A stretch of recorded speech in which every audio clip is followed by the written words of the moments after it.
Salam dalam kasih Kristus. Saudaraku, ada banyak orang yang merasa mempunyai masa lalu yang tidak baik. Bahkan bisa disebut rusak.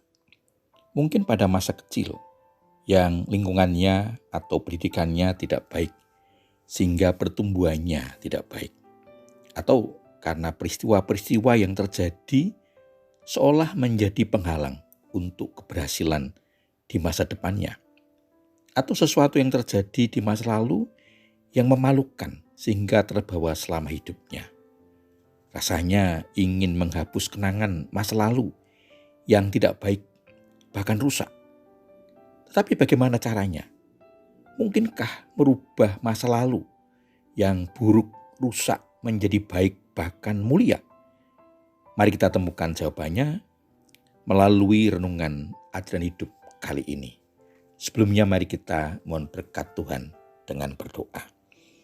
Bapa di surga, terima kasih atas pemeliharaan dan berkat-Mu dalam kehidupan kami sampai saat ini. Kami akan menerima firman-Mu untuk menjawab pergumulan hidup kami. Kiranya Roh Kudus memberi hikmat kepada kami, agar kami dapat memahami, menghayati dan dapat melaksanakan dalam kehidupan sehari-hari. Mohon ampun atas kekurangan dan dosa-dosa kami. Di dalam nama Tuhan Yesus Kristus, doa ini kami alaskan. Amin.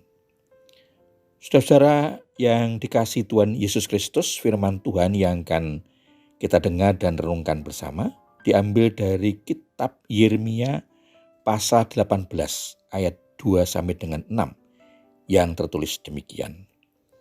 Pergilah dengan segera ke rumah tukang periuk. Di sana aku akan menyampaikan perkataan-perkataanku kepadamu. Lalu aku pergi ke rumah tukang periuk, dan tampaklah ia sedang bekerja dengan alat pemutar. Jika bejana yang sedang dibuat dari tanah liat di tangannya itu rusak, tukang periuk itu mengerjakannya kembali menjadi bejana lain menurut apa yang dipandangnya baik.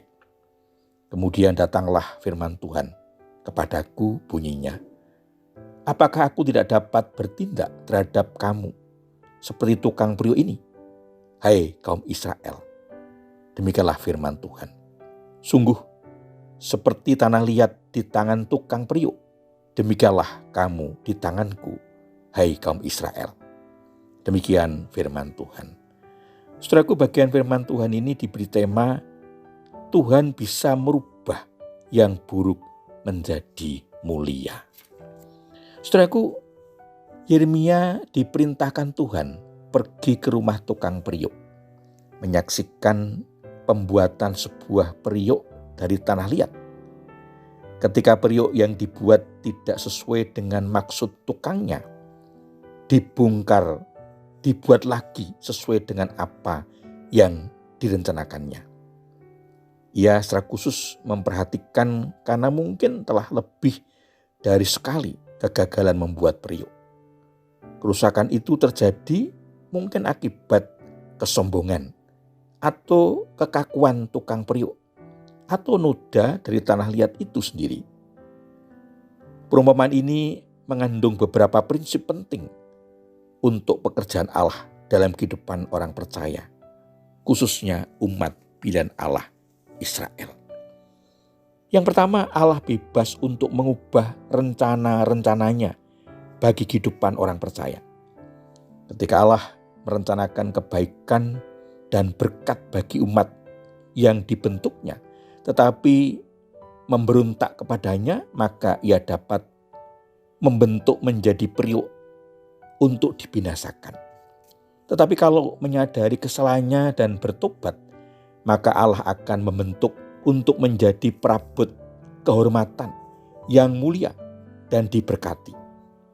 Paulus menyaksikan hal ini dalam suratnya kepada Timotius dalam 2 Timotius pasal 2 ayat 20-21.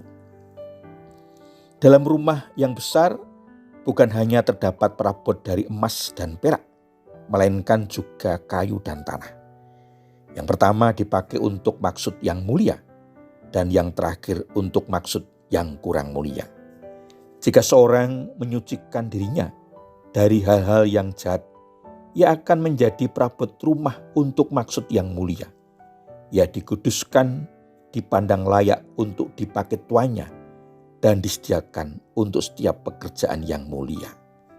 Saudaraku, orang percaya yang memisahkan diri dari kejahatan dan dengan teguh mempertahankan Injil yang sejati sesuai dengan pernyataan Alkitab disebut benda untuk maksud yang mulia.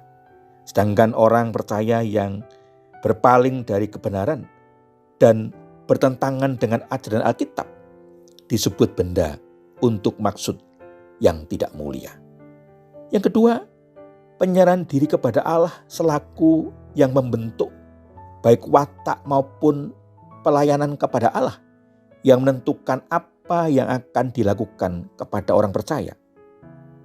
Kurangnya komitmen yang sungguh-sungguh kepada Allah dapat menghalangi maksud semula Allah, seperti yang dinyatakan Yeremia pasal 18 ayat 10. Tetapi apabila mereka melakukan apa yang jahat di depan mataku dan tidak mendengarkan suaraku, maka menyesallah Allah bahwa aku hendak mendatangkan keberuntungan yang kujanjikan itu kepada mereka.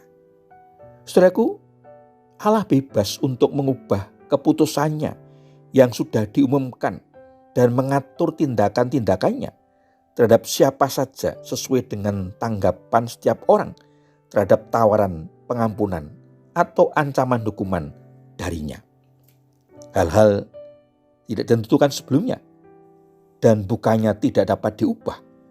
Dalam pikiran Allah, Ia senantiasa mempertimbangkan perubahan-perubahan rohani dari setiap orang sekalipun Allah tidak berubah. Allah bebas mengubah pikirannya, janji-janjinya, dan ancaman yang telah dinyatakan. Puji Tuhan, Allah bebas untuk merubah yang baik menjadi buruk dan menerima hukuman. Sebaliknya, yang buruk menjadi baik, bahkan menerima kemuliaan. Artinya, tidak ada kata terlambat bagi setiap orang yang merasa masa lalunya buruk, rusak.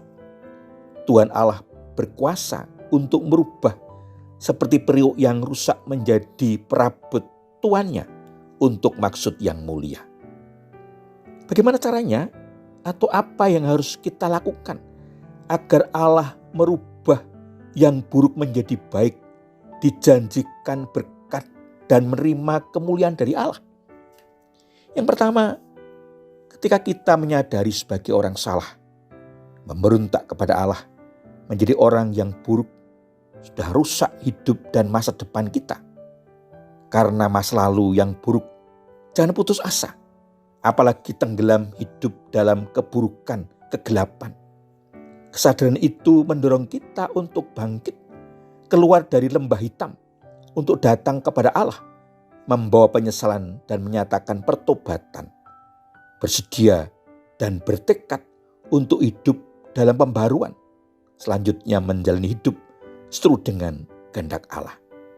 Yang kedua, hiduplah berserah dan berkomitmen untuk taat dan setia kepada Allah, menjalani hidup sesuai dengan panggilannya.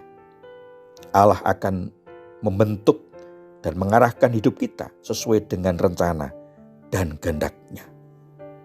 Teruslah berjuang untuk hidup kudus agar dilayakkan untuk dipakainya bagi pekerjaan-pekerjaan yang mulia.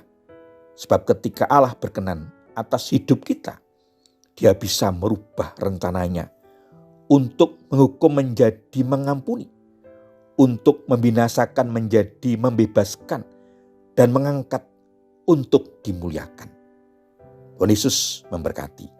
Amin. Mari kita menaikkan syukur kepada Tuhan di dalam doa.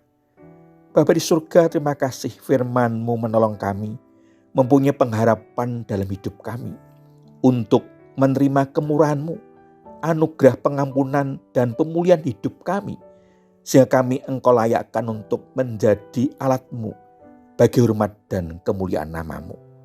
Mohon ampun atas segala kesalahan dan dosa-dosa kami selama ini. Berlaskan iman kami kepada Tuhan Yesus Kristus, ucapan syukur dan doa kami naikkan kepada Bapa di surga.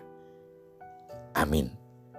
Saudara-saudara yang dikasihi Tuhan Yesus Kristus, demikian renungan ajaran hidup. Sampai bertemu kembali dalam renungan selanjutnya. Kasih karunia dan anugerah keselamatan dari Allah Bapa di dalam Tuhan Yesus Kristus, pemeliharaan, pimpinan, dan penyertaan Roh Kudus memberkati saudara semua. Amin.